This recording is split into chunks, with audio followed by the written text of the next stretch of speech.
Dear Patriots, before the news starts, please subscribe to our patriotic channel by clicking the subscribe button.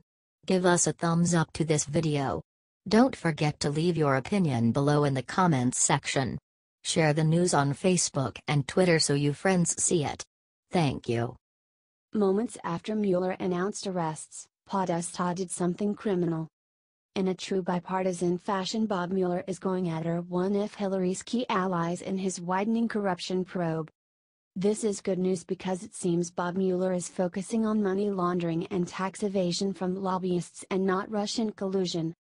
Lobbyists like Paul Manafort and Tony Podesta, two hired guns who work for both sides and never met a foreign payment they didn't grab immediately.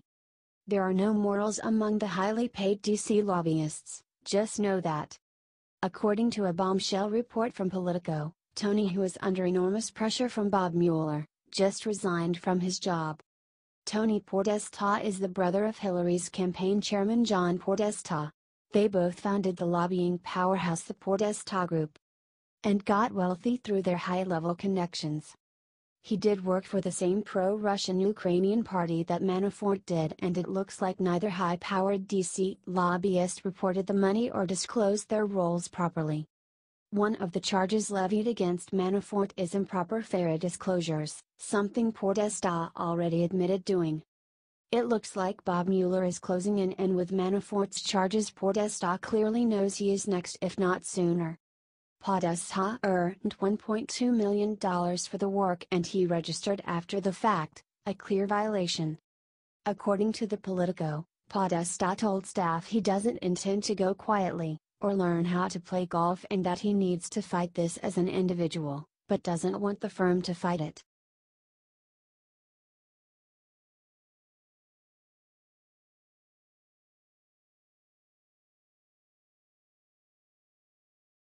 Boo, NFL owners get biggest scare of lives day before Halloween's worst nightmare comes true. This is historic and terrifying.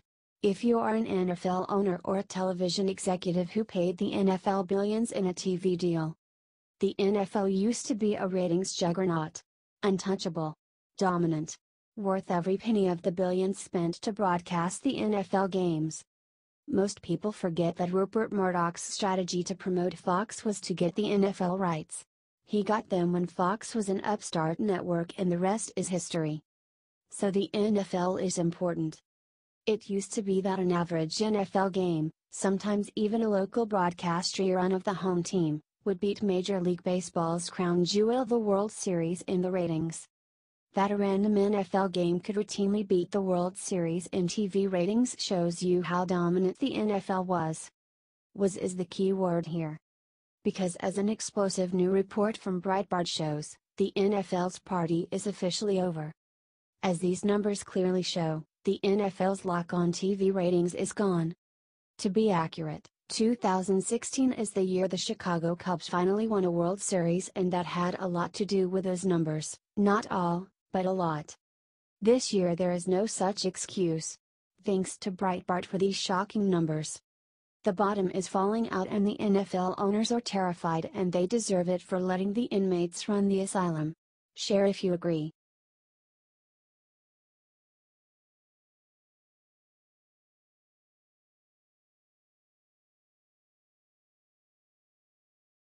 Bryan Cranston risks career, admits what Hollywood is doing to destroy Trump and hurt USA.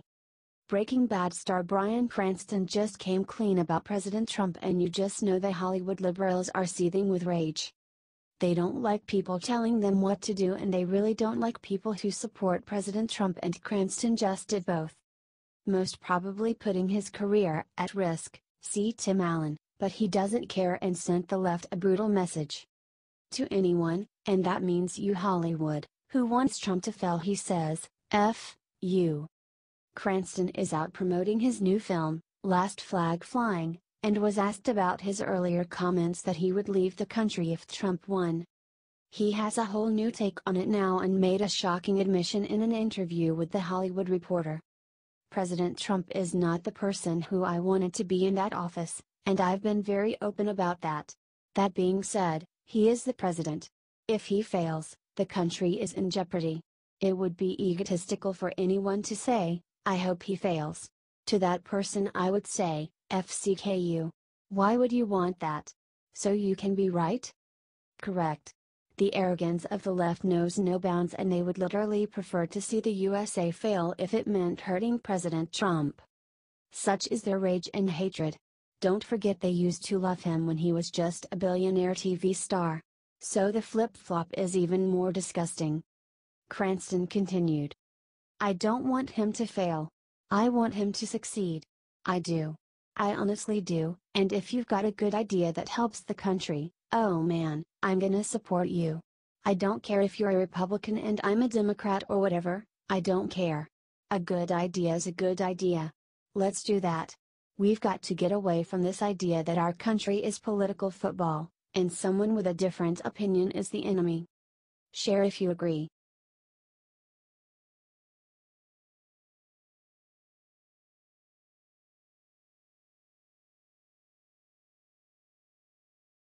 Whoa. After years of Trump bashing, Ben Shapiro just said the unthinkable about collusion charges. Ben Shapiro is no fan of Donald Trump. At one point, he even called then-candidate Trump a smoking garbage heap of human debris, which makes his latest claim about the president's campaign even more shocking. According to Shapiro, Paul Manafort's charge of conspiracy against the United States shouldn't hurt Trump one bit. This is what he wrote in his piece on the Daily Wire. The charge of conspiracy against the United States isn't a treason charge, it's a financial charge based on defrauding the United States and covering it up through obstruction of justice. The media are going to have a tough time linking Manafort to Trump and Trump to Russia thereby, at least from the charges in this indictment. There's literally nothing about collusion, there's literally nothing about Trump. Shapiro may not always love Trump, but he's a brilliant intellectual when it comes to law. He's usually pretty fair, and this time he's giving the win to Trump. Manafort may not be as lucky. While the rest of the media will try to spin these charges, which involve a case years before Trump's campaign began, as proof of collusion, the truth is clear. There is no proof of collusion in these developments. What do you think of Shapiro's comments? Tell us in the comments and share so the truth is revealed. Once and for all, there is no collusion.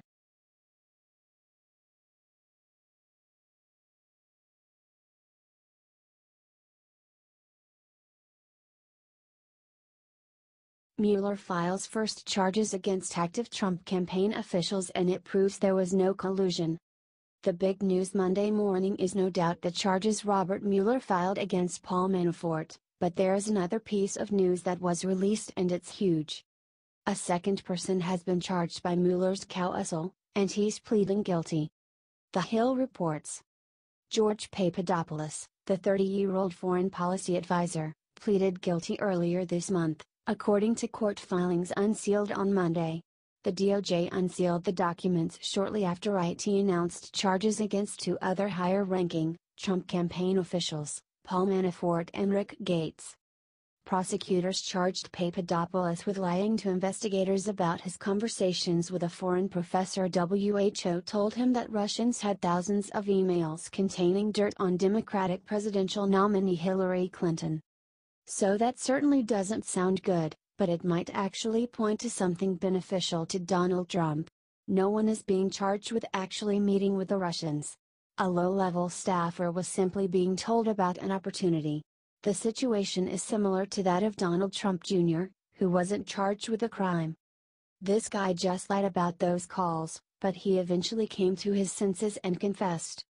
If that's all the special counsel can manage, it's good news for Trump, who maintained that there is no collusion in tweets following the revelation. Comment no collusion and share if you support Trump. Mueller's shown his hand and he's been bluffing all along.